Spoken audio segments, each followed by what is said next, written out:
meditação de hoje com o tema Notável sem holofotes. Se eu descrevesse e falasse para você a palavra rispa, se eu mudasse o conceito e dissesse para você que isto não é uma palavra, mas um nome, você já ouviu alguém ser chamado de rispa? Gostaria de falar um pouquinho dessa mulher tão especial que a Bíblia faz referência, da qual sua história está relacionada com o reinado de Davi, e que esta mulher, na época do seu reinado, Davi, ela era concubina do rei anterior ao reinado de Davi. Nós estamos falando de Rispa, que era concubina do rei Saul.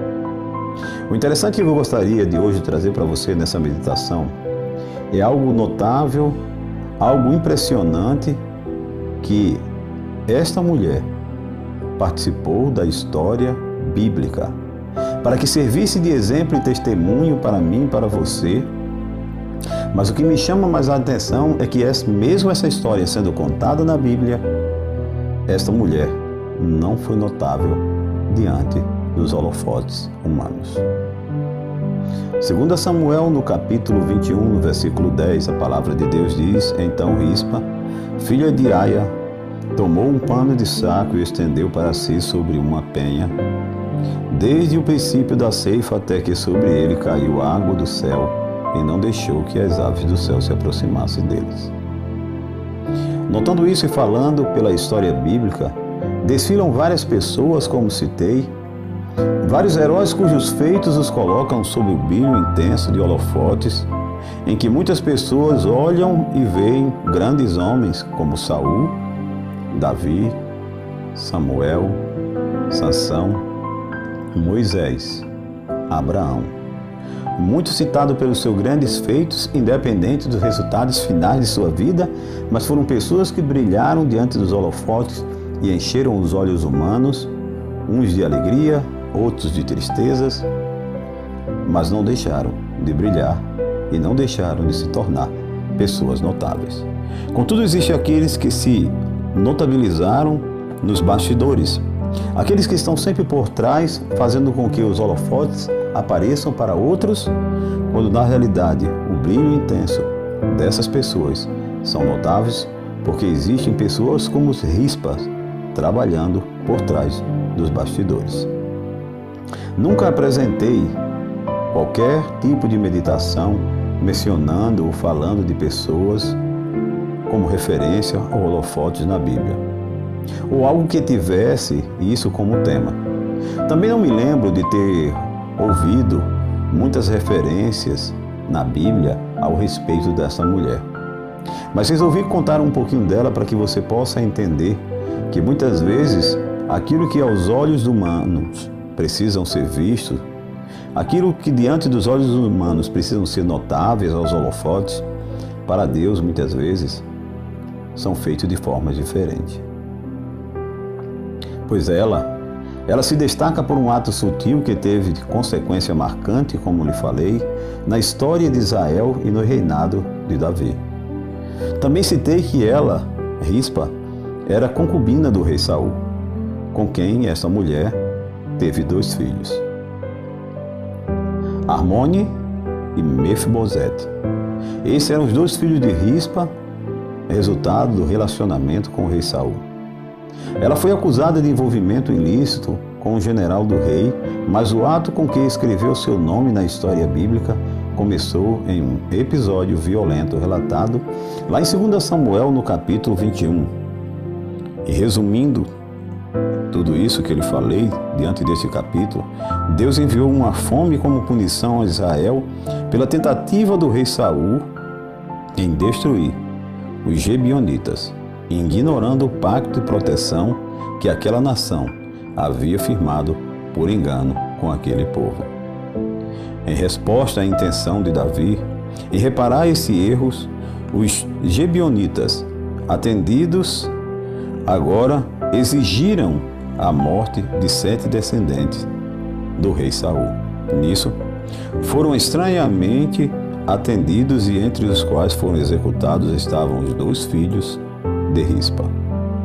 Foi nesse ponto que, sem marido nem filho que lhe garantisse o sustento, ela proferiu palavras com prudência, e essa sua atitude a levou também a preferir com prudência em vez de queixas e recriminações.